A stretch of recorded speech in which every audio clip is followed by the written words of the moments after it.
countries banned Facebook and Twitter. It's also barred journalists from saying the word war or invasion. Mark Remillard, ABC News.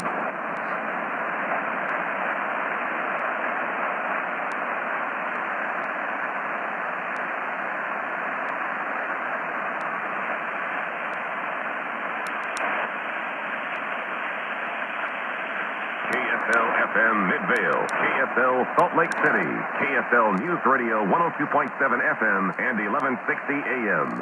Utah's the following is traffic and weather station. The following is a test of the emergency alert system.